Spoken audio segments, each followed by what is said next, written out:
Assalamualaikum warahmatullahi wabarakatuh. Kami dari mata kuliah farmakologi kelompok 4 ada Ananda Amelia, Dio Avanda, Indah Komala, Feni Delvita, dan Arda Septiareza dari kampus Aplikes Iris Padang akan menjelaskan mengenai cara pencegahan dan pengobatan TBC. Yuk simak penjelasan dari kami ya. Tahukah kamu bahwa Indonesia merupakan negara dengan jumlah pasien tuberkulosis terbanyak kedua di dunia?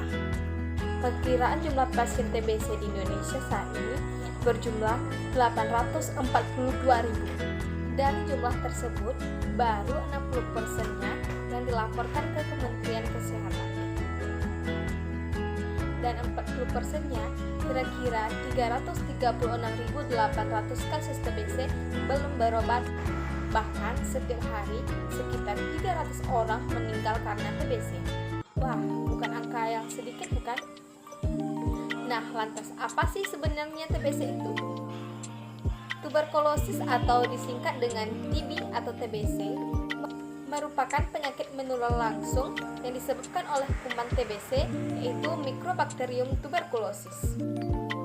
Kuman TBC tidak hanya menyerang paru-paru, tetapi juga bisa menyerang tulang, usus, dan kelenjar. Kenapa sih TBC masih menjadi masalah besar di Indonesia? Yang pertama, belum semua fasilitas pelayanan kesehatan memberikan pelayanan yang optimal untuk pasien TBC. Kedua, belum semua lapisan masyarakat sadar untuk berobat ke dokter, puskesmas, atau rumah sakit jika batuk lebih dari 2 minggu. Yang ketiga, belum semua lapisan masyarakat paham tentang penyakit TBC, bahayanya, cara penularannya, cara pengobatannya, dan cara pencegahannya. Bagaimana kuman TBC ditularkan dari pasien ke orang sekitarnya? Penularan kuman TBC terjadi melalui droplet atau percikan air ludah yang keluar saat pasien TBC batuk, bersin, tertawa, atau berbicara. Siapa saja yang berisiko tinggi tertular penyakit TBC? Anak balita, lanjut usia, remaja, pasien diabetes mellitus, orang yang tinggal di rumah yang padat penghuninya, gizi buruk, dan pasien HIV. Berikut adalah gejala ketika kita terkena TBC. Untuk orang dewasa, gejala utamanya adalah batuk berdahak lebih dari 2 minggu disertai darah. Gejala penyertanya adalah demam, penurunan berat badan, keringat malam, sesak nafas atau nyeri dada, nafsu makan menurun, dan lemah.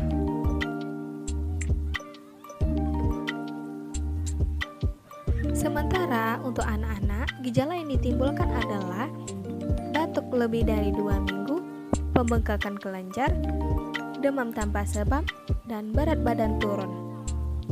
Lalu, bagaimana sih cara pengobatan TBC? Orang yang terkena TBC dapat meminum obat rutin selama 6 bulan. Di antaranya adalah obat primer. Obat-obat ini paling efektif dan paling rendah toksisitasnya, tetapi menimbulkan resistensi dengan cepat bila digunakan sebagai obat tunggal. Terapi selalu digunakan dengan kombinasi 3-4 obat. Contoh dari obat ini adalah isoniazid, rifamycin, pyrazinamide, ethambutol, dan streptomycin. Lalu, bagaimana cara mencegah sakit TBC?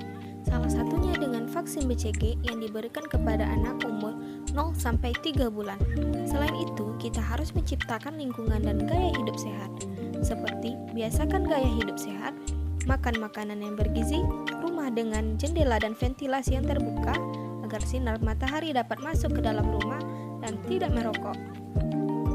Mengenai tentang penyakit tuberkulosis, apa sih yang harus kita lakukan bagi orang yang kontak serumah atau kontak erat dengan pasien TBC?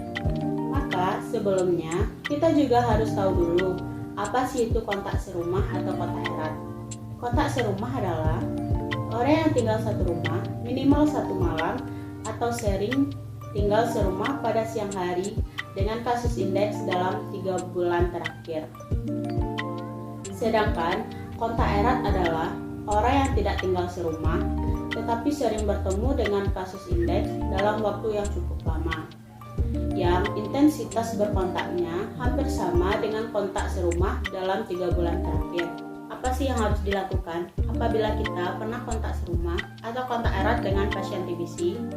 Yang pertama, segera ke fasilitas asuhan kesehatan untuk dilakukan penapisan TBC. Yang kedua, segera ke fasilitas asuhan kesehatan jika timbul gejala. Dan yang ketiga, segera ke fasilitas asuhan kesehatan agar diberikan terapi pencegahan TBC berdasarkan indikasi dan keputusan dokter. Nah, pasti teman-teman bertanya, apakah penyakit TBC bisa disembuhkan?